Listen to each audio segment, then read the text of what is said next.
எல்லாருக்கும் வணக்கம் மக்களே. நான் உங்களில் ஒருவன். நாம இந்த காணொளியில என்ன பார்த்துக்கிட்டு இருக்கோம் அப்படின்னு பார்த்தீங்க அப்படின்னா, 2026 சட்டப்பேரவைத் தேர்தல் தமிழ்நாட்டில நடக்க போற காரணத்தினால, எந்தெந்த கட்சிகள் எப்படியெல்லாம் வாக்கு சதவீதங்கள் வாங்க போறாங்க, எப்படியெல்லாம் வெற்றி பெற போறாங்க, இல்ல எப்படி தோல்வி தழுவி இருக்காங்க, வரப்போகும் தேர்தல்கள்ல அவங்க வெற்றி பெறுவாங்களா இல்லையா அப்படிங்கிற ஒரு கணிப்பு பார்த்துக்கிட்டு இருக்கோம். அந்த வகையில நம்ம இன்னைக்கு பார்க்க போற தொகுதி என்னன்னு பார்த்தீங்க அப்படின்னா, புதுக்கோட்டை மாவட்டத்துல இருக்க கந்தர்வக்கோட்டை தொகுதி தான் பார்க்க போறோம். வாங்க நிகழ்ச்சிக்கு போலாம். அதுக்கு முன்னாடி நம்ம சேனலை சப்ஸ்கிரைப் பண்ணி மறந்துடாதீங்க. சப்ஸ்கிரைப் பண்ணி நோட்டிஃபிகேஷன் ஆன் பண்ணி வச்சுக்கங்க. கந்தர்வக்கோட்டை தொகுதியை பொறுத்தளவுக்கு பார்த்தீங்க அப்படின்னா, இந்திய சுதந்திர பெற்றதற்கு பின் 7 முறை இந்த இடத்துல வந்து எலெக்ஷன் நடந்திருக்கு. 7 முறையில இந்திய தேசிய காங்கிரஸ் தான் இந்த இடத்துல வந்து 1957, 62, 67ங்கிற வாக்குல இந்த இடத்துல வெற்றி பெற்றிருக்காங்க. அப்புறம் 1971ல திமுக வெற்றி பெற்றிருக்காங்க. அப்புறம் இந்த தொகுதியை டிமோலிஷ் பண்ணிட்டாங்க. 2011ல மறுபடியும் வந்து இதை இணைச்சிருக்காங்க. 2011ல அதிமுக, 2016ல அதிமுக வெற்றி பெற்றிருக்கு. 2021ல இப்ப கரண்டா இருக்கிறவங்க யாருன்னு பாத்தீங்க அப்படின்னா, சிபிஐஎம் வந்து இருக்காரு. இந்த தொகுதியில பாத்தீங்க அப்படின்னா, இந்த எம்எல்ஏ மிகப்பெரிய எளிமையானவரா கருதப்படுறாரு. நான் இவரோட வீடியோஸ்லாம் பார்த்திருக்கேன். அந்த வகையில 7 தேர்தல்கள்ல 3 முறை இந்திய தேசிய காங்கிரஸும், 2 முறை அதிமுகவும், 1 முறை திமுகவும், 1 முறை சிபிஐஎம்மும் இந்த இடத்துல வெற்றி பெற்றிருக்காங்க அப்படிங்கிறது குறிப்பிடத்தக்கது. அடுத்து கந்தர்வக்கோட்டை சட்டமன்ற தேர்தல் விவரங்கள் பார்த்துருவோம். அந்த வகையில நம்ம கடந்த 2 தேர்தல் எடுத்து பார்த்துக்கிட்டு இருக்கோம். 2016, 2021. 2016 பொறுத்தளவுக்கு பார்த்தீங்க அப்படின்னா, அந்த தொகுதியில அதிமுக தான் வெற்றி பெற்றிருக்காங்க. அதிமுக சார்பில் இந்த இடத்துல பார்த்தீங்க அப்படின்னா, பி ஆறுமுகம் அப்படிங்கிறவர் போட்டியிட்டு 64,043 வாக்குகளும் 44.30% பெற்று இந்த இடத்துல அவர் வெற்றி பெற்றிருக்கிறாரு. அடுத்து கே அன்பரசன் அப்படிங்கிறவர் திமுக சார்பில் போட்டியிட்டு 60,996 வாக்குகளும் 42.20% பெற்று இந்த இடத்துல அவங்க 2ஆம் இடத்தை பிடிச்சிருக்காங்க. அடுத்து பாத்தீங்க அப்படின்னா, மக்கள் நல கூட்டணி சார்பில் இந்த இடத்துல பாத்தீங்கன்னா சிபிஐஎம் தான் அந்த தொகுதி ஒதுக்கியிருக்காங்க.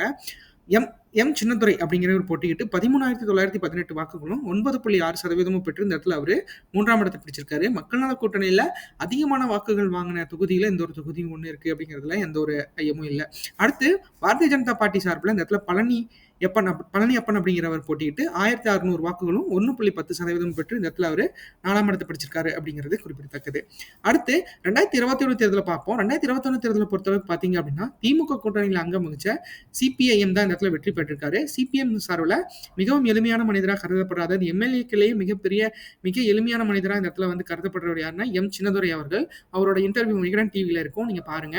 கண்டிப்பா சொல்றேன், அந்த இடத்துல வந்து ரொம்ப எளிமையான ஒரு எம்எல்ஏவை நான் அந்த தொகுதியில தான், அதாவது அந்த காணொலியில பார்த்தேன். மிக எளிமையான மனிதராக கருதப்படுறாரு. எம் சின்னதுரை அவர்கள் பார்த்தீங்க அப்படின்னா 69,710 வாக்குகளும் 44.60% பெற்று மிகப்பெரிய அளவில் இந்த இடத்துல வெற்றி பெற்றிருக்கிறாரு. இந்த வகையில பார்க்குறப்போ, இந்த இடத்துல அதிமுகவுக்கு நல்ல வளர்ச்சி இருந்தாலும், அமமுக இந்த இடத்துல அவங்கள சரிச்சு விட்டுருக்காங்க. அந்த வகையில அதிமுக சார்பில ஜெயபாரதி அப்படிங்கிறவங்க போட்டியிட்டு 56,989 வாக்குகளும் 36.50% பெற்று இந்த இடத்துல அவங்க 2ஆம் இடத்தை பிடிச்சிருக்காங்க. அடுத்து அம்மா மக்கள் முன்னேற்ற கழகம் சார்பில பி லெனின் அப்படிங்கிறவர் போட்டியிட்டு 12,840 வாக்குகளும் 8.2% பெற்று இந்த இடத்துல அவங்க 3ஆம் இடத்தை பிடிச்சிருக்காங்க. அதாவது நம்ம அம்மா மக்கள் முன்னேற்ற கழகம் சார்பில 2021ல நிறைய தொகுதிகளை வந்து அதிமுக இழந்த ஒரு தொகுப்பை நாங்க போட்டிருக்கோம். அதை வந்து நான் உங்களுக்கு பின் பண்ணி கொடுக்குறேன். அதை நீங்க கண்டிப்பா பாருங்க. அடுத்து நாம் தமிழர் பார்த்தீங்க அப்படின்னா 12,661 வாக்குகளும் 8.10% இந்த இடத்துல பெற்று அவங்க 4ஆம் இடத்தை பிடிச்சிருக்காங்க அப்படிங்கிறது குறிப்பிடத்தக்கது. அடுத்து நம்ம கந்தர்வக்கோட்டை மக்களவை தேர்தல் நிலவரங்களை பார்க்கலாம். அந்த வகையில 2019, 2021 பார்த்துக்கிட்டு இருக்கோம். 2024 பார்த்துட்டு இருக்கோம். 2019 பொறுத்தளவுக்கு பார்த்தீங்க அப்படின்னா, இந்த தொகுதியில அதிமுக கூட்டணி கட்சிகளோட இருந்தாலும் 14,489 வாக்குகளும் 6.88% வாங்கி மிகப்பெரிய அளவுல வாக்குகளை சரிச்ச நிலையில இவங்க வாங்கியிருக்காங்க அப்படிங்கிறது குறிப்பிடத்தக்கது. அடுத்து திமுக பாத்தீங்க அப்படின்னா 88,020 வாக்குகளும் 41.79% பெற்று இந்த இடத்துல மிகப்பெரிய வாக்குகளை அவங்க இங்க பெற்றிருக்காங்க அப்படிங்கிறது குறிப்பிடத்தக்கது. அடுத்து நாம் தமிழரை பொறுத்தளவுக்கு பாத்தீங்க அப்படின்னா 6,114 வாக்குகளும் 2.9% பெற்று இவங்க 3ஆம் இடத்தை பிடிச்சிருக்காங்க. அடுத்து 2024 தொகுதி எடுத்துப்போம். கடந்த ஆண்டு நடந்த 2024 மக்களவைத் தேர்தலை பொறுத்தளவுக்கு பார்த்தீங்க அப்படின்னா, அதிமுக அந்த இடத்துல மீண்டெழுந்து 41,247 வாக்குகளும் 24.25% தனிச்சு போட்டியிட்டு இந்த இடத்துல வெற்றி வாங்கியிருக்காங்க அப்படிங்கிறது குறிப்பிடத்தக்கது. அடுத்து திமுக பார்த்தீங்க அப்படின்னா 75,574 வாக்குகளும் 44.43% பெற்று இந்த இடத்துல அவங்க மிகப்பெரிய அளவில் வாக்குகளை வாங்கியிருக்காங்க அப்படிங்கிறது குறிப்பிடத்தக்கது. ஆனால் கடந்த தேர்தலை ஒப்பிடுறப்போ இந்த தேர்தலில் மிக குறைவான வாக்குகள் தான் இந்த இடத்துல பதிவாயிருக்கு. அடுத்து பாஜக பாத்தீங்க அப்படின்னா, என்டிஏ சார்பில் பாஜக 10,792 வாக்குகளும் 6.34% பெற்று இந்த இடத்துல அவங்க 3ஆம் இடத்த பிடிச்சிருக்காங்க அப்படிங்கிறது 4ஆம் இடத்த பிடிச்சிருக்காங்க அப்படிங்கிறது குறிப்பிடத்தக்கது. இந்த இடத்துல எதிர்பார்க்காத வகையில நாம் தமிழர் பார்த்தீங்க அப்படின்னா 16,139 வாக்குகளும் 9.49% பெற்று இந்த இடத்துல அவங்க 3ஆம் இடத்த பிடிச்சிருக்காங்க. அதாவது என்டிஏ கூட்டணியில பாஜகவை மீறி இந்த இடத்துல வாக்குகள் வந்து இவங்க நிறைய வாங்கியிருக்காங்க அப்படிங்கிறது குறிப்பிடத்தக்கது. ஆக மொத்தத்தில் அதாவது நாம் தமிழருக்கு இந்த தொகுதி ஒரு நல்ல சப்போர்ட்டா இருக்கிறத நம்மளால பார்க்க முடியுது. அடுத்து கந்தர்வக்கோட்டை தொகுதி 4 தேர்தல் நிலவரங்களை பார்த்துடலாம். அந்த வகையில் அதிமுக பொறுத்தளவுக்கு பார்த்தீங்க அப்படின்னா 2016 43.84%, 2019 6.88%, 2021 36.50%, 2024 24.25% வாங்கி இந்த இடத்துல அவங்க வாக்குகளை சரிஞ்ச நிலையில தான், அதாவது செல்வி ஜெயலலிதா அவர்கள் மறைந்த பின் பார்த்தீங்க அப்படின்னா அதிமுகவுக்கு இந்த தொகுதி மிகப்பெரிய அளவில் ஒரு சவாலாக இருக்கிறத நம்மளால பார்க்க முடியுது. ஸோ அந்த வகையில் பார்க்குறப்ப அதிமுகவுக்கு மிகப்பெரிய சேலஞ்சாக இந்த தொகுதி இருக்கிறத நம்மளால பார்க்க முடியும். அடுத்து திமுக கூட்டணி பொறுத்தளவுக்கு பார்த்தீங்க அப்படின்னா 2016 41.78%, 2019 41.79%, 2021 44.65%, 2024 44.43% பெற்று இந்த இதில் அவங்க ஒரு வெற்றி பெறும் வகையில வந்து வாக்குகளை வச்சு அவங்க வச்சிருக்காங்க. அதாவது சிபிஐஎம் வந்து இந்த இடத்துல வந்து இந்த தொகுதியில மிகப்பெரிய அளவுல வாக்கு வங்கியை வச்சிருக்கிறது அப்படிங்கிறது குறிப்பிடத்தக்கது. ஆக மொத்தத்தில் சிபிஐஎம் பொறுத்தளவுக்கு பார்த்தீங்க அப்படின்னா இடதுசாரிகள் கட்சிகள் பொறுத்தளவுக்கு இந்த தொகுதியில மிகப்பெரிய அளவுல வாக்கு, அதாவது மக்கள் நல கூட்டணியில் இருந்தப்பயே இவங்க நல்ல ஒரு வாக்கு சதவீதங்களை வந்து சிபிஐஎம் வாங்கியிருக்காங்க. ஸோ இப்போ திமுக கூட்டணியும் கொஞ்சம் வலுவோட இருக்க காரணத்தினால, அவங்களோட சேர்ந்த காரணத்தினால கண்டிப்பாக இந்த இடத்துல வந்து அதிகமான வாக்குகளை பெறுறதுக்கு வாய்ப்புகள் அதிகமாக இருக்கு. அடுத்து நாம் தமிழரை பொறுத்தளவுக்கு பார்த்தீங்க அப்படின்னா 2016 1.10%, 2019 2.9%, 2021 8.11%, 2024 9.49% வாங்கி இவங்க இந்த தொகுதியில ஏறுமுகமா இருக்கிறத நம்மளால பார்க்க முடியும். ஆனா வெற்றி பெறும் வகையில வாக்குகள் வாங்குறாங்களா அப்படிங்கிறது ஒரு டவுட் தான். ஸோ அது எந்த அளவுக்கு இருக்க போகுது அப்படிங்கிறத நம்ம பொறுத்திருந்து பார்க்கலாம்.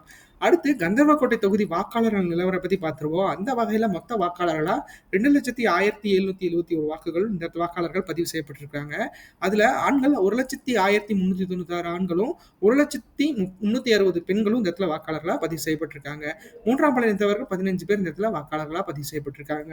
18 வயசுல இருந்து 34 வயசு வரைக்கும் இருக்க வாக்காளர்கள் பார்த்தீங்க அப்படின்னா 34,272 ஆண்களும் 33,922 பெண்களும் இந்த இடத்துல வாக்காளர்களா பதிவு செய்யப்பட்டிருக்காங்க அப்படிங்கிறது குறிப்பிடத்தக்கது.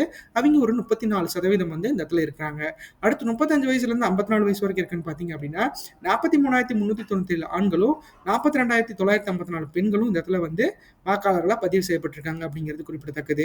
அடுத்து 54 வயசுல இருந்து 65 வயசுக்கு மேல இருக்கீங்க பார்த்தீங்க அப்படின்னா 23,727 ஆண்களும் 23,484 பெண்களும் இந்த இடத்துல வாக்காளர்களா பதிவு செய்யப்பட்டிருக்காங்க. ஆக மொத்தத்தில் பார்த்தீங்க அப்படின்னா மிடில் ஏஜர்ஸும் இந்த இடத்துல அதிகமாக இருக்கிற காரணத்தினால மிடில் ஏஜர்ஸ் மனசு கண்டிப்பாக பார்த்தீங்கன்னா இடதுசாரி கட்சிகள் மேல மிகப்பெரிய அளவில் இந்த தொகுதி மக்கள் நம்பிக்கை வச்சிருக்காங்க. ஸோ அந்த வகையில் பார்க்குறப்ப திமுக கூட்டணிக்கு இந்த தொகுதி பலமாக இருக்கிறத நம்மளால பார்க்க முடியுது. அடுத்து கந்தர்வக்கோட்டை தொகுதி வாக்குப்பதிவு சதவீதத்தை பார்த்துருவோம். அந்த வகையில் நம்ம கடந்த 3 தேர்தலை பார்த்துடலாம். 2011 80.10%, 2016 78.30%, 2021 81.50% இந்த இடத்துல வாக்குகள் பதிவாயிருக்கு. 2026 தேர்தல் வாக்குப்பதிவு எதிர்பார்ப்பு சதவீதத்தை பொறுத்தளவுக்கு பார்த்தீங்க அப்படின்னா 79.97% வாக்குகள் வாங்குறதுக்கு வாய்ப்புகள் அதிகமா இருக்கு. இதை மக்கள் கண்டிப்பா 100% கொடுப்பாங்க அப்படிங்கிறதுல எந்த ஒரு ஐயமும் இல்லை. ஏன்னா யங்ஸ்டர்ஸோட வாக்குகள் வந்து இந்த தடவை அதிகமாக விழுக போற காரணத்தினால அது வந்து கண்டிப்பா 100 மாறுறதுக்கு வாய்ப்புகள் அதிகமா இருக்கு. எது இருந்தாலும் சரி, இப்போ வந்து நம்ம என்ன நடக்க போகுது அப்படிங்கிறத நம்ம பொறுத்திருந்து பார்க்கலாம். அடுத்து கந்தர்வக்கோட்டை தொகுதி வாக்கு எதிர்பார்ப்பு 2026 பொறுத்த மட்டும் எப்படி இருக்குன்னு பார்த்துடலாம். அந்த வகையில் இந்த தொகுதியில் சிபிஐ எந்த கூட்டணியில் இருக்குன்னு பார்த்தீங்கன்னா திமுகவோட கூட்டணியில் இருக்க காரணத்தினால 42.30%, 68,243 வாக்குகளுக்கு மேலேயும் இந்த இடத்துல வந்து திமுக கூட்டணி பெறுவதற்கு வாய்ப்புகள் அதிகமாக இருக்கு 2026 பொறுத்தளவு பார்த்தீங்க அப்படின்னா. ஏன்னா திமுக கூட்டணியில் இந்த இடத்துல வந்து சிபிஐஎம் அப்படிங்கிறது சின்னத்துறை அவர்கள் அந்த எம்எல்ஏ இருக்கிறாரு. ஸோ அவருக்கு வந்து இந்த தொகுதி மிகப்பெரிய அளவில் பரிச்சயமா இருக்க காரணத்தினால திமுக கூட்டணி வெற்றி பெறுவதற்கு வாய்ப்புகள் அதிகமாக இருக்கிறத நம்மளால மறுக்க முடியாத உண்மையா இருக்கு. ஏன்னா இந்த தொகுதி மக்களோட நிலைகள் வந்து இடதுசாரி கட்சிகளை சார்ந்து இருப்ப காரணத்தினால இந்த தொகுதியில நம்மளுக்கு திமுக வெற்றி பெறுவதற்கு வாய்ப்புகள் அதிகமா இருக்கு. அடுத்து அதிமுக கூட்டணி பொறுத்தளவுக்கு பாத்தீங்க அப்படின்னா 32.33%, 52,168 வாக்குகளுக்கு மேல பெறுவதற்கு வாய்ப்புகள் அதிகமா இருக்கு.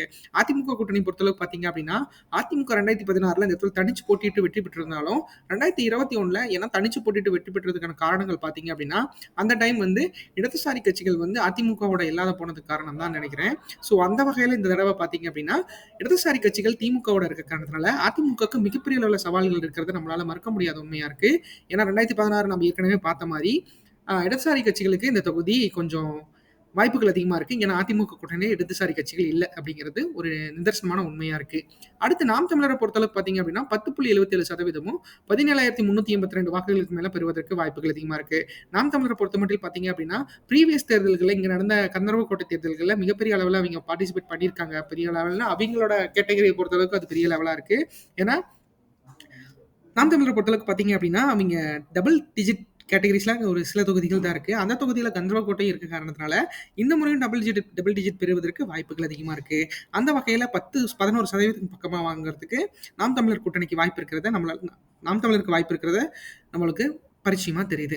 அடுத்து தமிழகத்துக்கு புதுவரவா வந்திருக்க தமிழக வெற்றி கழகத்த பொறுத்தளவுக்கு பார்த்தீங்க அப்படின்னா, இந்த தொகுதியில யங்ஸ்டர்ஸோட நிலைமை வந்து கொஞ்சம் 40%க்கு 34% பக்கமா இருக்க காரணத்தினால, அதுல இவங்க ஒரு 13.21% 21,314 வாக்குகளும் பெறுவதற்கு வாய்ப்புகள் அதிகமா இருக்கு. ஆக மொத்தத்துல தமிழக வெற்றி கழகத்த பொறுத்தளவுக்கு பார்த்தீங்க அப்படின்னா, பல தொகுதிகள் அவங்க பிரச்சாரம் மேற்கொண்டிருந்தாலும், கந்தர்வக்கோட்டை தொகுதியை பொறுத்தளவுக்கு இன்னும் வந்து அவங்களுக்கு பரிச்சயமா இல்லாத காரணத்தினால, இங்க இருக்கிற இடதுசாரி கட்சிகள் திமுக கூட்டணியை தாண்டி அவங்க வெற்றி பெறணும் அப்படிங்கிறது மிகப்பெரிய அளவுல சவாலா இருக்கிறதுக்கு வாய்ப்புகள் அதிகமா இருக்கு. எது எப்படி இருந்தாலும் சரி, தமிழக வெற்றி கழகத்துக்கு அவங்களோட தடைகளை மீறி மற்றும் அவங்க அந்த கட்சிகள்லாம் சேர்ந்து அவங்க எப்படி வெற்றி பெற போறாங்க அப்படிங்கிறத நம்ம பொறுத்திருந்து பார்க்கலாம். ஆக மொத்தத்துல இந்த தொகுதியில கந்தர்வக்கோட்டை பொறுத்தளவுக்கு இடதுசாரி கட்சிகளோட பலங்கள் வந்து அதிகமா இருக்கிறத நம்மளால பார்க்க முடியுது. அடுத்து தமிழ்நாடு தேர்தல் கூட்டணி எதிர்பார்ப்பு 2026ல இப்படியெல்லாம் இருக்கும் அப்படிங்கறத நம்ம பாத்திரலாம். இப்படியெல்லாம் இருந்தா இப்படியெல்லாம் வெற்றி பெறுவதற்கு வாய்ப்புகள் அதிகமா இருக்கு. திமுக கூட்டணியை பொறுத்தளவுக்கு பாத்தீங்க அப்படின்னா, திமுகல இந்திய தேசிய காங்கிரஸ், சிபிஐ, சிபிஐஎம், மக்கள் நீதி மய்யம், மதிமுக, விடுதலை சிறுத்தைகள் கட்சி மற்றும் கொங்குநாடு மக்கள் தேசிய கட்சிகள்லாம் இப்போ 2019ல இருந்து இணைந்திருந்த காரணத்தினால 42.30% வந்து வாங்குறதுக்கு வாய்ப்புகள் இருக்கு. இந்த இடத்துல வந்து இடதுசாரி கட்சிகளான மார்க்சிஸ்ட் கம்யூனிஸ்ட் கட்சி இருக்க காரணத்தினால திமுக கூட்டணிக்கு மிகப்பெரிய அளவுல பலு இருக்கிறத நம்மளால மறுக்க முடியாத உண்மையா இருக்கு. அவங்க 2019 தேர்தலில் இருந்து கிட்டத்தட்ட ஒன்றிணைந்து எல்லா தேர்தலும் இவங்க பார்ட்டிசிபேட் பண்ணி வெற்றி பெற்றுட்டு இருக்காங்க. ஸோ அந்த வகையில் 2024 தேர்தலில் கந்தர்வக்கோட்டையை அவங்க கைப்பற்றுறதுக்கு மிகப்பெரிய அளவில் வாய்ப்பு இருக்கிறத நம்மளால மறுக்க முடியாத உண்மையா இருக்கு. எது எப்படி இருந்தாலும் திமுக கூட்டணிக்கு இந்த தொகுதி மிகப்பெரிய அளவில் கை கொடுக்கும் அப்படிங்கிறதுல எந்த ஒரு ஐயமும் இல்லை. ஸோ அந்த வகையில் 42.30% வந்து திமுக கூட்டணி பெறுவதற்கு வாய்ப்புகள் அதிகமா இருக்கு. அடுத்து அதிமுக கூட்டணி பொறுத்தளவுக்கு பாத்தீங்க அப்படின்னா, அதிமுக, பாஜக, பாமக, தேமுதிக, தமிழ் மாநில காங்கிரஸ் எல்லாம் இந்த இடத்துல இணைஞ்சிருக்காங்க. ஸோ அதுல பாஜகவும் பாமகவும் இந்திய தேசிய முற்போக்கு திராவிட கழகம் தேமுதிகவும் கொஞ்சம் வெயிட்டிங்கில் இருக்காங்க. கண்டிப்பா இவங்களோட சேர்றதுக்கு வாய்ப்புகள் அதிகமா இருக்க காரணத்தினால அவங்க எப்படி சேர்ந்தாலும் இந்த இடத்துல 32.33% தான் பெறுவதற்கு வாய்ப்புகள் அதிகமா இருக்கு. ஸோ இபிஎஸ் அவர்கள் எப்படியெல்லாம் வந்து இந்த தமிழ்நாடு தேர்தல் கந்தர்வக்கோட்டையை எப்படி கைப்பற்ற போறாங்க, எப்படியெல்லாம் அவங்க வெற்றி பெற போறாங்க அப்படிங்கிறத நம்ம பொறுத்திருந்து பார்க்கலாம். அந்த வகையில பார்க்குறப்போ இந்த இடத்துல அதிமுகவுக்கு சற்று பலம் வந்து குறைந்திருக்க காரணத்தினால அவங்க இடதுசாரி கட்சிகளோட சேர்ந்தா கொஞ்சம் வாய்ப்புகள் அதிகமா இருக்கு. ஸோ ஆக மொத்தத்தில் அது எப்படி நடக்க போகுது, என்ன பண்ண போறாங்க, இல்லை இபிஎஸ் அவர்கள் வந்து இடதுசாரி கட்சிகளான சிபிஐ, சிபிஎம்லாம் வந்து இப்போ திமுக கூட்டணியில வலுவா இருக்கிறாங்க. ஸோ அவங்களுக்கு கூட்டணிக்குள்ள மிகப்பெரிய அளவில் எந்த ஒரு சலசலப்பும் இல்லை. அதனால வந்து அவங்க அதிமுக கூட்டணி வருவதற்கு மிகப்பெரிய அளவில் வாய்ப்புகள் ரொம்ப கம்மியா இருக்கு. ஸோ அதையெல்லாம் எப்படி மீறி விஜய், அதாவது புது கட்சிகளான நாம் தமிழர் கட்சியும் தமிழக வெற்றி கழகத்தை மீறி அதிமுக அந்த இதில் எவ்வளவு பரிச்சயமா இருக்க போறாங்க அப்படிங்கிறத நம்ம பொறுத்திருந்து பார்க்கலாம். அடுத்து நாம் தமிழரை பொறுத்தளவுக்கு பார்த்தீங்க அப்படின்னா, அவங்க கூட்டணி பற்றி இப்போ எந்த இடத்துலையும் தெரிவிக்காத காரணத்தினால கண்டிப்பா தனிச்சு தான் போட்டிடுவாங்க அப்படிங்கிறதுல எந்த ஒரு ஐயமும் இல்லை. தனிச்சு போட்டிட்டாங்க அப்படின்னா 10.77% வாங்குறதுக்கு வாய்ப்புகள் நாம் தமிழருக்கு இருக்கு. இந்த தொகுதியை பொறுத்தளவுக்கு பார்த்தீங்க அப்படின்னா, அவங்க ப்ரீவியஸ் தேர்தலில் நல்லா ஒரு பார்ட்டிசிபேட் பண்ணியிருக்காங்க. ஸோ அந்த வகையில் பார்க்குறப்போ ஒரு கணிசமான ஒரு வாக்குகளை பெறுவதற்கு நாம் தமிழர் கட்சிக்கு வாய்ப்பு இருக்கிறது நம்மளால மறுக்க முடியாத உண்மையா இருக்கு. அது எப்படியெல்லாம் பண்ண போறாங்க, இல்லை இந்த நாம் தமிழர் வந்து கூட்டணி கட்சிகளோட சேர போறாங்களா, இல்லை என்ன கூட்டணியோட சேர போறாங்க, இந்த தொகுதியை பொறுத்த அளவுக்கு பார்த்தீங்க அப்படின்னா அவங்க இடதுசாரி கட்சிகளோட சேர்ந்தாங்க அப்படின்னா கொஞ்சம் ஓரளவுக்கு வாக்குகளை வந்து கொஞ்சம் உயர்த்தி காட்ட வாய்ப்புகள் அதிகமா இருக்கு. வெற்றி பெறணும் அப்படின்னா கண்டிப்பா திமுகவுடையோ அதிமுகவுடையோ பலு சேரணும் அப்படிங்கிறது தான் எந்த ஒரு எண்ணமா இருக்கு.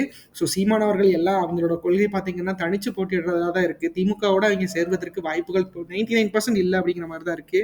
ஸோ அரசியல் களத்தில் என்ன வேணா மாறலாம். அது எப்படி நடக்க போகுது அப்படிங்கிறத நம்ம பொறுத்திருந்து பார்க்கலாம். ஆக மொத்தத்தில் நாம் தமிழருக்கு இந்த தொகுதி ஓரளவுக்கு கை கொடுக்கும் அப்படிங்கிறதுல எந்த ஒரு ஐயமும் இல்லை. அடுத்து பார்த்தீங்க அப்படின்னா, தமிழகத்துக்கு புதுவரவா வந்திருக்க தமிழக வெற்றி கழகத்தை பொறுத்தளவுக்கு பார்த்தீங்க அப்படின்னா, இங்க யங்ஸ்டர்ஸோட வேகம் அதிகமா இருக்க காரணத்தினால அங்க மக்களும் கொஞ்சம் அதிகமா இருக்காங்க. யங்ஸ்டர்ஸோட சேர்ந்து 35-30 வயசுக்குள்ள இருக்கீங்க பார்த்தீங்கன்னா ஒரு 30% இருக்காங்க. ஸோ அதுக்கெல்லாம் ஓட்டா கன்வெர்ட் ஆச்சு அப்படின்னா, அவிங்கலாம் ஓட்டா ஆனாங்க அப்படின்னா, 13.21% வந்து வாக்குகள் வாங்குறதுக்கு தமிழக வெற்றி கழகத்துக்கு வாய்ப்பு இருக்கு. ஆக மொத்தத்தில தமிழக வெற்றி கழகத்த பொறுத்தளவுக்கு பார்த்தீங்க அப்படின்னா, இப்போ அவிங்களுக்கு ஒரு ஒரு கஷ்டமான பீரியட் போயிட்டுருக்கு. ஸோ அதெல்லாம் சமாளிச்சு அவிங்க எப்படி வந்து மீண்டு வந்து தமிழ்நாட மறுபடியும் சுற்றுப்பயணம் மேற்கொண்டு, பிரச்சாரத்தை மேற்கொண்டு, தன்னோட தொகுதிகள அவிங்க தக்க வச்சுக்க போறாங்க அப்படிங்கிறது இன்னும் நம்மளுக்கு புரியாத புதிரா இருக்கு. கூட்டணிய பொறுத்தளவுக்கு அவிங்க எங்கேயுமே கூட்டணி சேர போறதில்ல அப்படிங்கிறத அவிங்க உறுதியா தெரிவிச்சுட்டு வராங்க. ஸோ அது என்ன நடக்கும், எப்படி நடக்கும் அப்படிங்கிறத நம்ம பொறுத்திருந்து பார்க்கலாம். ஆக மொத்தத்துல தமிழ்நாடு தேர்தல் களமே மிகப்பெரிய அளவுல சஸ்பென்ஸ்ல போயிட்டு இருக்கு. எல்லாமே வந்து பார்த்தீங்கன்னா, ஜனவரிக்கு மேல தான் எதுவா இருந்தாலும் நம்மளுக்கு தெரியறதுக்கு வாய்ப்புகள் அதிகமா இருக்கு. இப்போதைக்கு நம்ம ஒரு கணிப்புல நம்ம சொல்லலாம். ஆனா இந்த பெர்சன்டேஜ் வந்து அப்படியே மாறும். இது ஒரு பேட்டர்ன் மாரி தான். இது ஒரு அல்காரிதம் மாரி தான். மாறும், மாறாம கூட போகும். ஸோ அது நம்ம எப்படி நடக்க போகுது அப்படிங்கிறத பொறுத்திருந்து பார்க்கலாம். இந்த காணொளி உங்களுக்கு ரொம்ப பிடிச்சிருக்கும்னு நினைக்கிற மக்களே, கண்டிப்பா நம்ம சேனல சப்ஸ்கிரைப் பண்ணிக்கங்க. லைக் பண்ணுங்க, ஷேர் பண்ணுங்க, கமெண்ட் பண்ணுங்க. நம்மளோட ஒவ்வொரு தொகுதியும் நம்ம அப்லோட் பண்ணிட்டே இருப்போம். கண்டிப்பா வந்து தொகுதிகள் இருக்கு, பட்ஜெட்ஸ் இருக்கு. நம்மளுக்கு தமிழ்நாட்ட பத்தி நெறைய தெரிஞ்சுக்க வேண்டியது இருக்கு. ஸோ தமிழ்நாட்ட பத்தி நம்ம தெரிஞ்சுப்போம். உலகத்த நம்ம நெக்ஸ்ட் தெரிஞ்சுப்போம். ஃபர்ஸ்ட் தமிழ்நாட்டுல என்னென்ன நடக்குது அப்படிங்கிறத நம்ம காணொளியில எல்லாமே கிடைக்கும் அப்படிங்கிறது எந்த ஒரு ஐயமும் இல்ல. நம்ம சேனல சப்ஸ்கிரைப் பண்ணி வச்சுக்கங்க. நன்றி, வணக்கம்.